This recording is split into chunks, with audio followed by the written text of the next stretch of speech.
My name's Julia Harrison. I work in the Faculty of Medicine, Nursing and Health Sciences at Monash University. I think the evidence that you use to back up your statements in your application is very important. I think the assessors are looking for evidence. The evidence that you can use, you could think of in two categories, so hard evidence and soft evidence.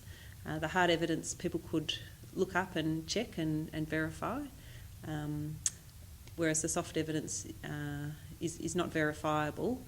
I think for a well-rounded application you need both, and I certainly used both hard and soft evidence. Just starting with the soft evidence, let's just say you said something like you try to be engaging in the classroom. You need to back that statement up with examples. So what is it that you do to try and be engaging? Does it work? If you think it works, how do you know? So if you're thinking like that, you'll come up with good examples. But really, you can't just leave a statement hanging without any evidence.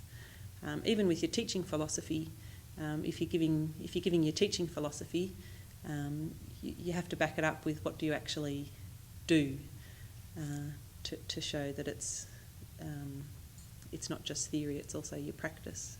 I applied twice for a Teaching Excellence Award, so I was not successful the first time, and some of the feedback I received was that the work that I'm doing sounds great, but there's nothing to benchmark it against other work. So in order to benchmark what I was doing, I had to use evidence from unit evaluations, so I could show how our subject rated compared to other subjects at Monash University.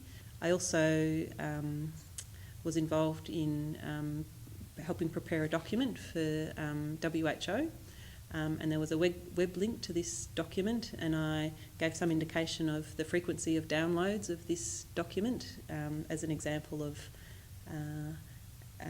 a more concrete way of benchmarking some of the work that I've been involved with. I think the other thing that's important when you're using evidence is to include the evidence in the body of your application. Don't just put it all in additional material at the end.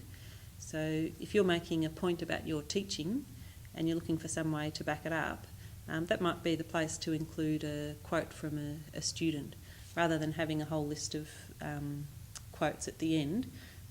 Try and weave it in to add weight to any of the statements that you make.